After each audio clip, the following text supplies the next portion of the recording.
Motorsport Radio. We have a special guest. It is the founder of Formula Woman, which is making its return in 2021 this year. It is Graeme Glew. Hi, Graeme. Hi, how are you?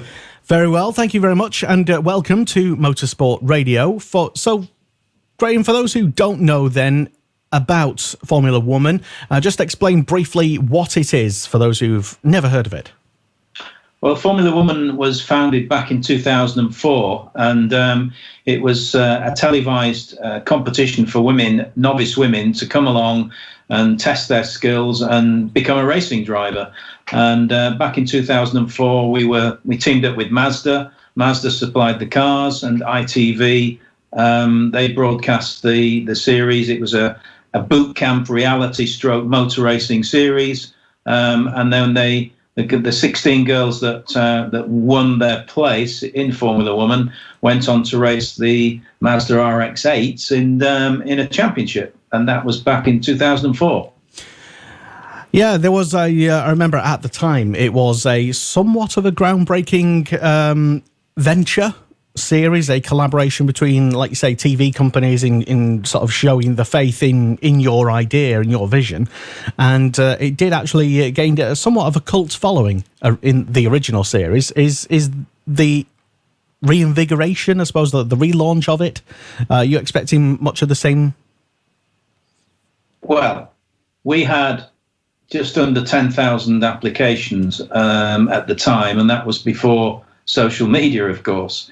So since we launched our registration, our expression of interest website 5 weeks ago, we are just over 1,000 registrations, which is very, very encouraging, especially in these current times. And it just proves the point that, people, women who enjoy driving, have got the passion to drive and enjoy speed, are actually looking ahead. And we've always promoted the new Formula Woman competition as a post-COVID competition. So, so it's already exceeding my expectations in the second run. 17 years ago, a lot of people said to me, recently have said to me, we were probably 17 years too early for this project, but it was a success then now, and it'll be an even bigger success this time around, I'm sure.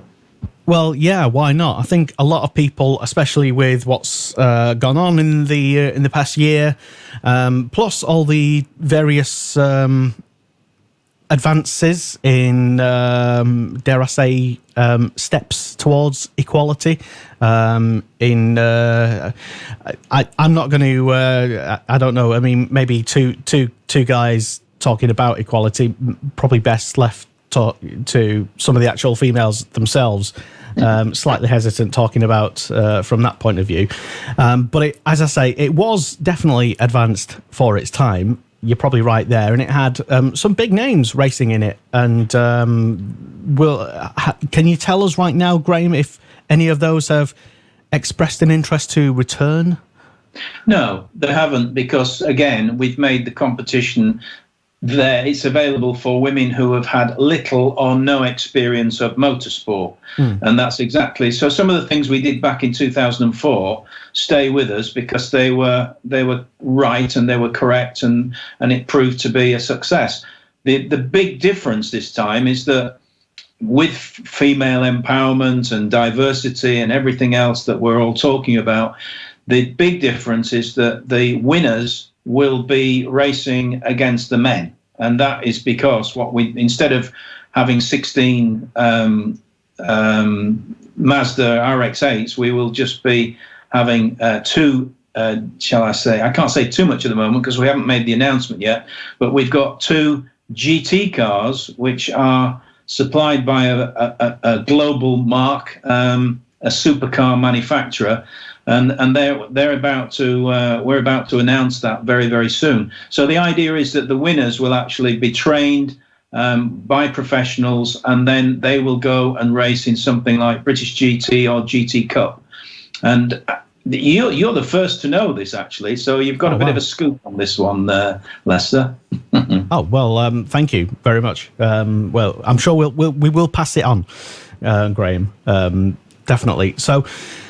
For anybody listening or tuned in, and they are thinking, yeah, you know what, I quite fancy that. Why the hell not? Like you say, they've no idea about how to get involved via the formal routes of going racing, mostly because it's very expensive and few people have the money to start going racing nowadays. But how can people get involved? What do they need to do? Well, yeah, the registration site or the expression of interest website, which is formulawoman.co.uk, it's very simple. All they're doing there is there's no commitment whatsoever. They're just making an expression of their interest and registering their email address and their name. And there's one simple question, which is, why do you want to be a Formula Woman? And having looked at some of the answers to this particular question, it amazes me. There are so many women out there that just they would just want to have a go. They want to have a go at doing something that's traditionally been a male-dominated sport, and the opportunity to actually not just to enter the competition and hope they can win, but also to gain some experience, because we'll be doing all sorts of assessments. They'll be learning to drive a car on a track. And one of the other things that we failed on last time is that all the women and girls that were eliminated from that competition last time, we lost them. We never heard from them again. So what we want to do this time is we want to create an exclusive club, an experience where women, even if they are eliminated from the competition, they can still be involved. And the interesting aspect there is that there are a lot of women that perhaps don't necessarily want to be racing drivers, but would love to get into the sport as engineers, mechanics, technicians, marketing people, PR people. You know, we want to try and create this opportunity for all those women out there that haven't a clue how to get into motorsport. It's definitely an admirable venture. Well, I mean, it's a restart, really, of the original Formula Woman. What costs would be involved for anyone wanting to try this out? How much does it generally cost? Again, the same as the 2004 competition. I think the only thing that they paid for was a phone call and an administration fee, and that will be similar this time. Well, there won't be a phone call because the initial assessment will actually be online, just to sort of so that we can gain as much information from these applicants. There will be an administration fee. It won't be a huge amount, but it will also it'll entitle them to a pack, and they get their pack, they get their license application form, they get the usual hat and the T-shirt. So I just want to try and make sure that once people apply and once they've gone beyond the registration process, that they are actually becoming a Formula Woman, whether they like it or not. But people wouldn't apply if they didn't want to do this. And as I say, the application, well, the registrations, should I say, have been extremely impressive, and some of the quality of you can tell by the answers to the question, why do you want to be a Formula Woman, that there is a passion and a desire for women out there that want to do this. Interestingly, I would say that probably 20% or thereabouts of the registrations have come from overseas. Oh, really? Wow. Okay. Yeah, so we've got registrations from, off the top of my head, Italy, Spain, Poland, Germany, France, United States, Argentina, Brazil, and China. So how do the initial expressions of interest, or the initial interest in the restart in Formula Woman, how does it compare to when you were starting it up first time round?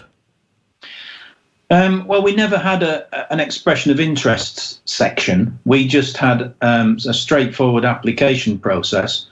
And if I recall correctly, what happened was the you would make a phone call on a premium line phone number, and then you would hear Vicky Butler Henderson speaking at the end of the phone.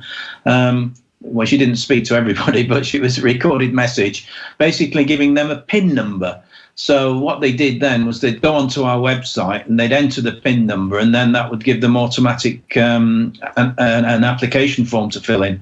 That application form was then filled in manually, and then that was forwarded to us by post. And I remember the offices that we were working from, the postman was delivering sacks rather than letters. So it was quite, that gave us an idea that this was going to be a success. But this time round, all they have to do is register their interest. They get they get a personal email sent back to them acknowledging their registration. And then the idea is that in February, the application process will commence. So it's just weeks away then, really? It is weeks away from the application process. I think we're probably months away from the assessments, but we are actually provisionally booking venues to do the assessments for anticipated end of summer. And then the idea is that the assessments will go on through the autumn into the winter, and then we will do the shootout. We're thinking about doing the final shootout on the ice in Sweden, where we run our ice driving operation. Oh, wow. Okay. Will any of this be televised? Where can we watch it, potentially? Yeah, absolutely. The whole process, the eliminations will be televised, and the racing will be, the training will be televised. The actual broadcaster has yet to be. We're actually working with an international production company that does. They produce TV programs for pretty much every terrestrial and every TV broadcaster you can possibly think of, including people like Google, Amazon, and Netflix. So, in actual fact, I've got a Zoom call with these guys this afternoon to just sort of go through where we are with everything. We're keeping the wraps on all of this for obvious reasons. We want to try and. The idea was that with COVID and the pandemic, we just wanted to test the water with the registrations. But in the meantime, what we've been doing is we've been forging ahead based on the take-up of the registrations, because we think that 2021 we should be, in theory, God forbid, God willing, we should be able to actually carry out physical assessments across the UK towards the end of the summer. Yeah, fingers crossed on that one. Yeah, absolutely. Definitely. What opportunities? I know you've mentioned previously about potential opportunities to get into maybe engineering or perhaps just even give someone the confidence to even try a career in motorsport in some different way. But is there any direct routes in for somebody for any woman who doesn't make it specifically as a racing driver? Yeah, because our little team, I'd like to say we're well connected in motorsport. I mean, I've been involved all my working life, and before that, I designed and built my own car, and so the idea is that there is one person within our team that wants to try and offer guidance to anybody who is looking to get into motorsport through the Formula Woman program, so that we can open doors, shall we say. If we can open doors with teams, my biggest concern is that there are some teams that will not be around after this pandemic, which is very unfortunate. Motorsport will struggle a little bit to get back on its feet again. But having said that, I think that there will be new opportunities arising, because motorsport has grown to a level now where the youngsters, with all the college courses and opportunities in engineering, they need to go somewhere. So, so there'll be opportunities within our little team, and there'll be opportunities with other people where we can open a few doors. as you say, it might perversely, all the COVID stuff might actually work in your favour in some ways, and with other people it has. Has the launch and the success of Formula the W Series, has that sort of emboldened you somewhat? Have you seen the success of that, and then has that in any way inspired you to revive Formula Woman? No, because we were actually talking about this when the W Series was launched, and I remember talking to David Coulthard about what we were doing, and he basically said, he indicated that there was going to be an opportunity for women who have been probably karting since they were 6 years old and have had a lot of experience, whereas we're at the other end of the scale. We're actually creating opportunities for women of all ages, from 17 to 70, or even more, if you like, to have an opportunity to experience motorsport firsthand on track. And if they've got some natural driving ability, then we will take them further. And that's exactly what happened with the Formula Woman project in 2004. I remember that when we went to Alton Park for the first race, the difference between the front of the grid and the back of the grid was something like 20, 30 seconds. By the time we got to Knockhill up in Scotland, the difference between the front and the back was 1 second.